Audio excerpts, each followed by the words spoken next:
आज श्रमजीवी संघटनेच्या वतीनं विवेक पंडितजींनी 1 कोटी बांबूची रोपं या जून महिन्यामध्ये ठाणे आणि पालघरमध्ये लावायचा निर्णय केलेला आहे। मानवजात जर वाचवायची असेल तर आता हरित पट्टे निर्माण केल्याशिवाय पर्याय नाही। ग्रीनरी जर वाढवायची असेल तर ती अतिशीघ्र वाढणारी पाहिजे आणि अतिशीघ्र म्हणजे 24 तासात 3 फूट बांबू वाढत असतो। माणसाला 280 किलो ऑक्सिजन लागतं, बांबूचं एक झाड 320 किलो ऑक्सिजन देतं। जगामध्ये जेवढे झाड आहेत त्या सगळ्या झाडापेक्षा अधिक 35% अधिकचं कार्बन बांबू खात असतं।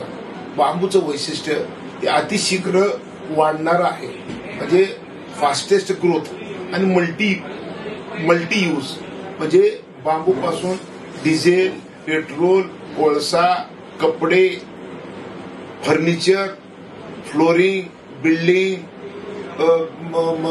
लोणचं, मुरब्बा, भाजी, तांदूळ, म्हणजे कुठलीही गोष्ट माणसाला अन्न, वस्त्र, निवारा आणि ऑक्सिजन या माणसाच्या ज्या 4 गरजा आहेत मूलभूत, त्या 4ही गोष्टी पुरवण्याची क्षमता बांबूमध्ये आहे।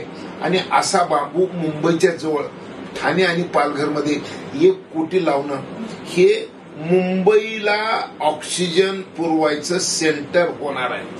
म्हणजे मुंबईच्या लोकांना ऑक्सिजन द्यायचं काम हे 1 कोटी बांबू ठाणे आणि पालघरमध्ये लावून विवेक पंडित करणार आहेत। मी असं म्हणतो की जगात एवढं मोठं सामाजिक कार्य करणारा कोण व्यक्ती राहणार नाही, एवढं मोठं काम विवेक पंडित साहेबांच्या हातून होणार।